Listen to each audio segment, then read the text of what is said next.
Bismillahirrahmanirrahim. Assalamualaikum warahmatullahi wabarakatuh. Sebelumnya perkenalkan, saya Sulistia Munawwara Nasrullah dengan NIM 12222080104. Di sini saya akan menampilkan video pembelajaran yang dimana bersangkutan dengan tujuan saya, yaitu mengintegrasikan materi termokimia dalam kehidupan sehari-hari. Yang dimana video pembelajaran ini diambil cuplikannya dari YouTube Kejar Cita ID. Selamat menyimak. Termokimia. Dalam kehidupan sehari-hari, kita mungkin membutuhkan motor sebagai alat transportasi. Mesin motor dapat bergerak karena adanya reaksi pembakaran antara bensin dan udara. Reaksi tersebut menghasilkan kalor atau energi panas. Dalam ilmu kimia, banyaknya panas yang dilepas atau diserap dalam suatu reaksi kimia dipelajari dalam termokimia. Ketika mengamati perpindahan kalor dalam reaksi kimia, kita harus memahami tentang sistem dan lingkungan. Sistem adalah bagian yang dipelajari, yaitu reaktan dan produknya. Sedangkan lingkungan adalah bagian di luar sistem, misalnya wadah reaksi dan udara di sekitarnya. Sistem dibedakan menjadi 3. Pertama, sistem terbuka yang memungkinkan terjadinya perpindahan kalor dan materi. Kedua, sistem tertutup yang hanya memungkinkan terjadinya perpindahan kalor, tetapi tidak dengan perpindahan materi. Ketiga, sistem terisolasi yang tidak memungkinkan terjadinya perpindahan baik kalor maupun materi. Semua energi yang dimiliki oleh sistem disebut dengan entalpi, yang dilambangkan dengan H. Entalpi tidak bisa diukur, tetapi perubahan entalpi atau delta H bisa diukur. Dalam reaksi kimia, reaktan akan berubah menjadi produk, sehingga perubahan entalpi sama dengan H produk dikurangi H reaktan. Jika reaksi kimia berlangsung pada tekanan tetap, perubahan entalpi sama dengan banyaknya kalor yang dilepas atau diserap oleh sistem. Berdasarkan hal itu, reaksi termokimia dibagi menjadi 2, yaitu reaksi eksoterm dan reaksi endoterm. Reaksi eksoterm adalah reaksi yang melepaskan kalor ke lingkungan karena sistem mengalami kenaikan suhu.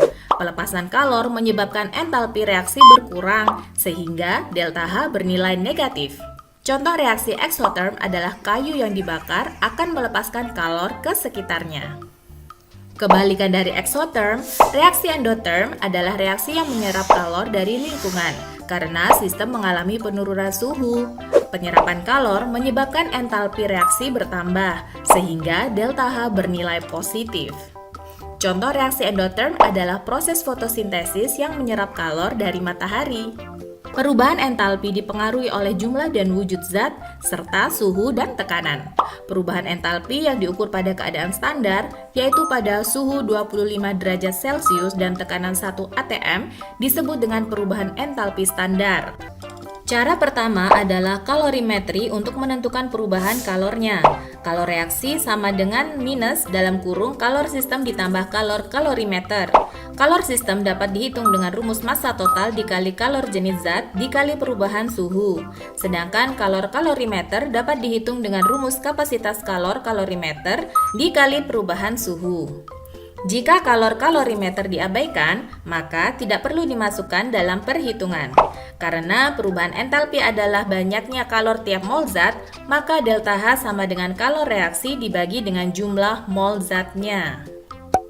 Cara kedua adalah menggunakan hukum Hess. Hukum Hess menyatakan bahwa perubahan entalpi suatu reaksi hanya bergantung pada keadaan awal dan keadaan akhir, tidak bergantung pada jalannya reaksi. Jika jenis reaktan dan produk yang dihasilkan sama, bagaimanapun tahapan reaksinya, maka nilai perubahan entalpinya juga sama. Contohnya reaksi pembentukan CO2. Reaksi dengan satu tahapan atau 2 tahapan melalui CO memiliki nilai perubahan entalpi yang sama, sehingga dapat kita simpulkan bahwa delta H1 sama dengan delta H2 ditambah delta H3. Cara ketiga dengan menggunakan data delta H pembentukan standar dari masing-masing zat yang terlibat. Contohnya kita hitung delta H dari reaksi pembakaran CH4 berikut. Di reaktan, total delta H sama dengan delta H CH4 ditambah 2 kali delta HO2.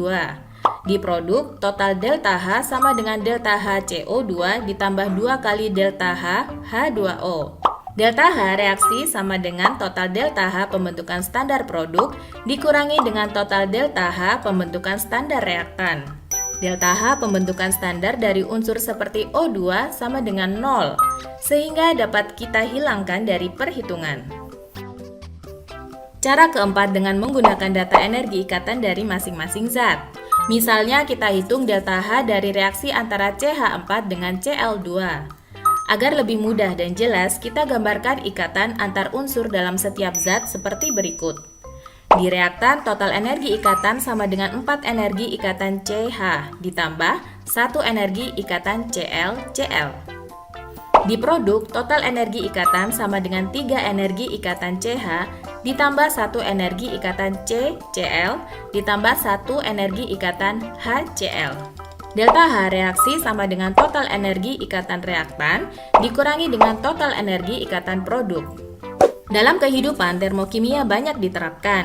Engineer menggunakan termokimia untuk merancang proses produksi yang melibatkan reaksi kimia agar berjalan lebih efektif dan efisien.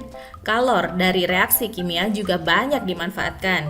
Misalnya kalor dari pembakaran LPG untuk memasak dan kalor dari pembakaran batu bara untuk pembangkit listrik. Bensin mengandung isooktana. Pembakaran isooktana mungkin terjadi dalam dua keadaan berikut. Manakah reaksi yang lebih efektif untuk kinerja mesin kendaraan? Tuliskan juga alasanmu di kolom komentar ya. Baik, segitu yang dapat saya sampaikan. Wassalamualaikum warahmatullahi wabarakatuh.